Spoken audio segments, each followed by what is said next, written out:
হরে কৃষ্ণ। আমরা সকলে নামাচার্য হরিদাস ঠাকুরের কথা শ্রবণ করেছি। হরিদাস ঠাকুর শ্রীচৈতন্য মহাপ্রভু আবির্ভাবের ৩০ বছর পূর্বে বঙ্গদেশে এক সম্ভ্রান্ত মুসলিম পরিবারে কাজী হাবিবুল্লাহ নামে জন্মগ্রহণ করেছিলেন।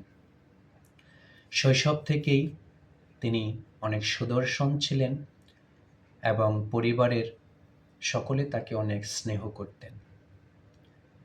হরিদাস ঠাকুর মাত্র 18 বছর বয়সে সংসার ত্যাগ করে উনি বনে গমন করেন হরিনাম করার জন্য।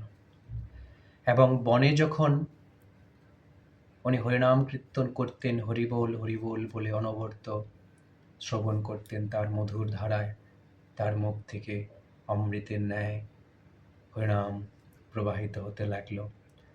তখন বিভিন্ন জায়গা থেকে বিভিন্ন লোকজন হরিদাস ঠাকুরকে দেখতে যেত বিভিন্ন ফলমূল নিয়ে, এবং যারা এই ফলমূল নিয়ে যেত সকলের মাঝে হরিদাস ঠাকুর এই ফল বিলিয়ে দিত এবং বলতো, তোমরা জোরে জোরে হরিবোল হরিবোল বলো, তাহলে আরও বেশি ফল পাবে।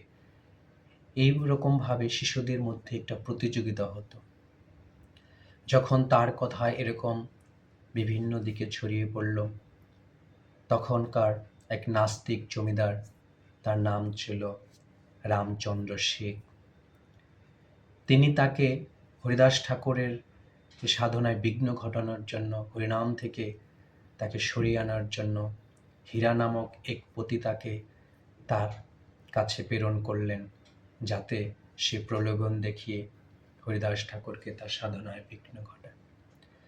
হীরা সন্ধ্যার সময় হরিদাস ঠাকুরের কুঠিরে প্রবেশ করেন এবং তার কাছে একজন শিশু সুলভের মতো তার কাছে কাম প্রার্থনা করেন।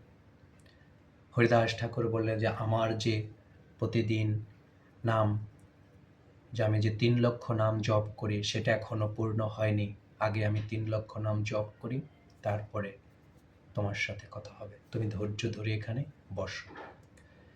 যখন পতিতা হীরা পাশে বসে আছেন বা সামনে বসে আছেন আর হরিদাস ঠাকুর নাম জপ করছেন, এই নামের প্রভাবে হীরার মন গলে গেল এবং সেও 3 দিনের মাথায় হরিদাস ঠাকুরের কাছে হরিনামের দীক্ষা প্রার্থনা করলেন।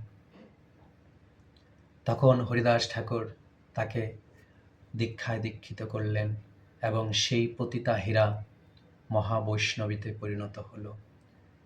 যখন এই কথা চারিদিকে ছড়িয়ে পড়ল যে হরিদাস ঠাকুর এবং তার হরিনামের প্রভাবে, তার প্রভাবে যে একজন পতিতাও বৈষ্ণবীতে পরিণত হয়েছে, তখন তার সুনাম আরও চারিদিকে ছড়িয়ে পড়ল।